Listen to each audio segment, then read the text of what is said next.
Olá, meus amigos da Caverna de um Tech. Estou aqui no meu horário de almoço e vou falar sobre um tema que é extremamente sensível, que algumas pessoas acabarão, se colocando aqui no meu lugar, né? Quando a carência quase acabou comigo e acabou com a minha vida financeira, ok? Vocês vão entender o que eu vou falar um relato aqui para vocês sobre um pouco da minha vida. Estou aqui relatando, acredito que esse vlog, além de relatar as minhas experiências, para que as pessoas não caiam no mesmo erro que eu caí. Mas antes de falar, gostaria de avisar que tudo que eu falo, tudo que eu digo, não leve como verdade absoluta, nada mais é do que análise de estímulos jogados no ambiente. Como eu falei para vocês, eu estudei muitos anos para ser padre. E esse estudar muitos anos para ser padre enraizou em mim ali certos valores cristãos, tá? Esses valores cristãos é desde a questão de ter uma sagrada família, ser um homem provedor, ser um homem que se dedica à sua casa e o homem que toma as decisões, tá? Não estou falando sobre a questão de... Muitos vão falar o homem que toma a decisão, a questão do machismo, tá? Vocês podem falar o que quiserem, tá? Mas não é bem isso. O homem que toma a decisão, eu falo que é o homem que ele realmente encara a realidade, encara os problemas do lar. Simplesmente assim, né? Por exemplo, o carro da sua esposa quebrou e você toma a atitude de levar no mecânico e dar o seu carro para ela, para poder seguir, né, o seu ritmo da vida. O homem tem que estar à frente das coisas, isso desde os primórdios. Só que nós sabemos que hoje em dia, isso nada mais é confundido, tá? Que o homem provedor, o homem que toma a frente das coisas, ele se tornou-se nada mais é que um pagador de contas, tá? Infelizmente. Eu não falo só a questão de um homem provedor, existem mulheres provedoras, tá? Tem mulheres que assumem o papel do homem. Marcelo, existe o papel do homem, o papel da mulher? A mulher pode estar em qualquer situação que ela desejar. Sim, não estou falando isso, tá? Se foi combinado entre o casal que a mulher vai estar à frente, tá tudo certo, ok?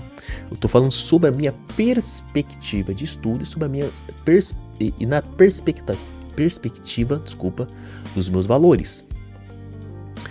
Então, o que acontece? Ao decorrer da minha vida de relacionamento, sempre foi assim. E por ser sempre assim, eu tive um grande problema também, tá? Eu tive a síndrome do homem salvador. Ou a síndrome do Messias. Como também tem a síndrome da mulher salvadora. Ou a síndrome da mulher Messias, né? O que seria isso? Nada mais é do que a mulher, né? O homem que tenta curar, tenta salvar a pessoa. E esse é o maior erro da sua vida. O que acontecia comigo? A pessoa vinha relatando sobre relacionamentos tão caóticos, tão cheios de falhas, e eu tive, tá? Na minha casa eu não tive experiência e também não tive experiência, né? Falar que não teve experiência não é exato. Falar que eu não tive uma ideia do que deve ser um provedor. E eu falava um provedor e um pai de família. Eu não tive essa referência de um grande pai de família. E eu falava que toda pessoa que eu me relacionasse, eu queria casar já que era na primeira namorada, né, que eu tive, eu seria tudo que meu pai não foi aqui em casa. Este é o maior erro. Aí eu achava que eu sempre tinha que ser exemplo, né? Então as pessoas simplesmente pisavam, faziam o que elas desejavam. E eu aceitava e abaixava a cabeça para não causar decepções para outra. Porque eu tinha analogia, né, que meu pai causava decepções para minha mãe sempre foi muito triste, eu não queria ser a mesma coisa que meu pai foi. Isso também foi um grande erro, tá? Não um grande erro de não ser a mesma coisa que meu pai for, mas sempre estar condescendente com as coisas para não causar estresse ao outro. E nisso as pessoas sempre foram abusando dessa parte. E eu sempre fui buscando que a outra pessoa sempre tivesse a melhor qualidade de vida. Eu fui a questão de a pessoa pedir uma coisa, eu comprava, a pessoa desejava uma coisa, eu comprava, a pessoa queria sair, eu saía. E ali o dinheiro ia exaurindo. Já teve situações que eu tinha uma grande poupança, né, um grande investimento, e eu ficar zerado, porque a pessoa ficou desempregada, queria tal coisa, e eu ia lá, sacava. E nisso, teve 2 relacionamentos que eu fiquei no poço, né? Por quê? O que acontece com essas pessoas? E parece, né, quando a gente é assim, a gente atrai pessoas para nos manipular. Isso é fato. E o que aconteceu nas últimas vezes, né? Simplesmente eu fiquei no poço, ajudava a pessoa quando era a minha vez, né? Onde a pessoa simplesmente precisava dar um apoio moral. Eu era simplesmente descartado, tá? Porque nada mais era do que simplesmente o trampolim, a cura, né, das pessoas. E isso foi enraizando na minha mente, né? Que eu tinha acabado de sair do seminário, eu não sabia muito bem disso. Isso foi me quebrando, me endividando. Até que um certo momento eu falei, chega. Eu não quero ser mais o salvador. Eu não posso deixar que a minha carência e o meu exemplo, né, que eu tinha como homem, me atrapalhasse como pessoa, como indivíduo. E nos últimos 2 relacionamentos que eu tive, eu também tive um pouquinho dessa questão do homem messiânico, né, do homem messias, do homem salvador, mas bem menos.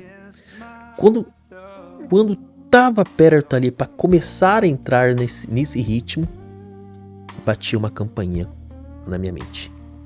Você quer voltar a viver endividado?